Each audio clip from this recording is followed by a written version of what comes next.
बड़ी मेहनत मशक्कत करने के बाद बाबा साहब डॉक्टर अम्बेडकर का नाम ईसाई विद्यालय में लिखा गया।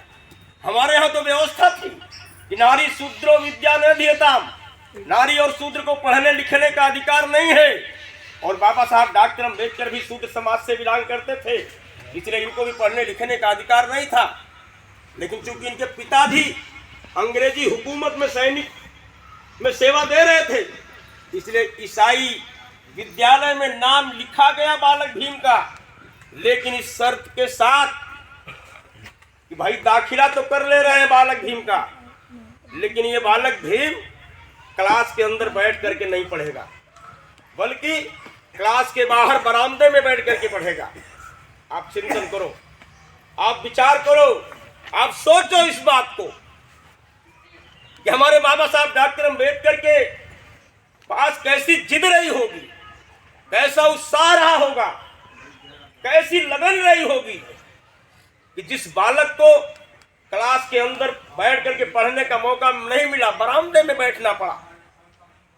बरामदे में बैठने वाला छात्र अपने उस टीचर का चेहरा भी नहीं देख पा रहा, अपने मास्टर का चेहरा भी नहीं देख पा रहा था, केवल आवाज सुन सुन करके पढ़ने का काम बाबा साहब डॉक्टर अम्बेडकर ने किया। लेकिन इतनी जिद थी बाबा साहब डॉक्टर अम्बेडकर को कि भारतीय सामाजिक व्यवस्था ने, जिस भारतीय सामाजिक व्यवस्था ने हमारे लोगों को शिक्षा से मरहूम करने का काम किया, हम एक दिन इतनी बड़ी शिक्षा हासिल करेंगे, इतनी बड़ी डिग्री हासिल करेंगे कि देश में कोई माई अपने कोई लाल को पैदा नहीं करेगी तो हमारी डिग्री बराबर डिग्री। मित्रों, आजादी के 76 सालों में भारत नहीं, हम पूरी दुनिया की बात कर रहे हैं कि आजादी के 76 सालों में केवल भारत नहीं, पूरी दुनिया में कोई माई का लाल पैदा नहीं हुआ जो बाबा साहब डॉक्टर अम्बेडकर की डिग्री के बराबर डिग्री हासिल कर ले। इसलिए मैं आप लोगों से कहना चाहता हूँ कि बाबा साहब डॉक्टर अम्बेडकर को जब संविधान लिखने का मौका मिला तो बाबा साहब डॉक्टर अम्बेडकर ने इस देश में दलित, शोषित, पिछड़े, क्लियर समाज के लोगों के साथ साथ सर्व समाज के जो गरीब लोग थे उनकी बेहतरी, भलाई, तरक्की और विकास के लिए संविधान में सारे नियम, कानून, कायदे लिखने का काम किया। क्योंकि बाबा साहब डॉक्टर अम्बेडकर जानते थे कि ये देश अंग्रेजों का गुलाम है,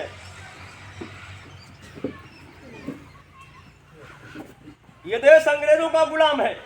जब ये देश आजाद होगा तो आजादी के बाद इस भारतीय संविधान को लागू कर दिया जाएगा, और जब ये भारतीय संविधान लागू हो जाएगा तो इस देश का जो गरीब है, इस देश का जो मजलूम है, वो समाज की मुख्य धारा में और विकास की मुख्य धारा में जुड़ने का काम करेगा। लेकिन मित्रों, दुर्भाग्य, आजादी के इन 76 सालों में जिन भी लोगों को इस देश की शासन सत्ता चलाने का मौका मिला, वो सभी लोग बाबा साहब डॉक्टर अम्बेडकर के विरोधी लोग थे। वो सभी लोग भारतीय संविधान के विरोधी लोग थे। वो सभी लोग इस देश के गरीबों के विरोधी लोग थे। इसलिए लंबे समय तक कांग्रेस की सरकार रही। 76 सालों में लगभग 50 साल तक अकेले कांग्रेस की सरकार थी।